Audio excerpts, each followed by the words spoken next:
दोस्तों, आज हम चालाक लोमड़ी की कहानी पढ़ेंगे। एक गांव में एक बहुत ही लालची लोमड़ी रहा करती थी। एक दिन उस लोमड़ी के पास खाने के लिए कुछ भी नहीं था। वह खाने के तलाश में इधर उधर भटक रही थी, लेकिन बहुत देर तक भी ढूंढने के बाद उसे गांव में खाने के लिए कुछ भी नहीं मिल पाया। वह बहुत निराश हुई, लेकिन उसको भूख बहुत जोर से लगी थी। वह खाना ढूंढने के लिए शहर की तरफ चली गई।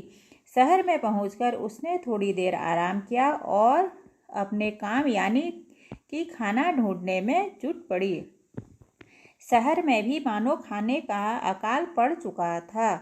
वह खाना ढूंढते ढूंढते एक ढाबे के बाहर पहुंची और ढाबे में खाना पका रहे एक व्यक्ति को ताकने लगी। वह व्यक्ति समझ गया कि इसे बहुत जोर से भूख लगी है। उसने टोकरी में से एक रोटी निकाली और लोमड़ी को दे दी। लोमड़ी वह रोटी पाकर बहुत ज़्यादा खुश हो गई और रोटी को खाने की जगह उसे चाटने लगी। कुछ देर तक रोटी को चाटने के बाद लोमड़ी रोटी को मुंह में दबोचकर एक तालाब के पास चली गई और वहां बैठकर उस रोटी को चाटने लगी। बहुत देर तक रोटी को चाटने के बाद लोमड़ी को जोर की प्यास लग गई। वह रोटी मुंह में दबाए हुए तालाब में पानी पीने पहुंची।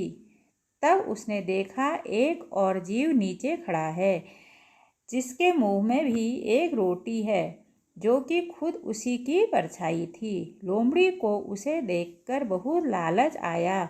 वह उस रोटी को पाने के लिए तालाब में कूद पड़ी। लोमड़ी के पानी में कूदने के साथ ही उसकी रोटी पानी में बह गई और सारा लालच चूर चूर हो गया। उसे उस दिन भूखा ही सोना पड़ा। सीख: हमें कभी भी लालच नहीं करना चाहिए। अगर लोमड़ी ने लालच न किया होता तो उसे भूखा नहीं सोना पड़ता। धन्यवाद दोस्तों।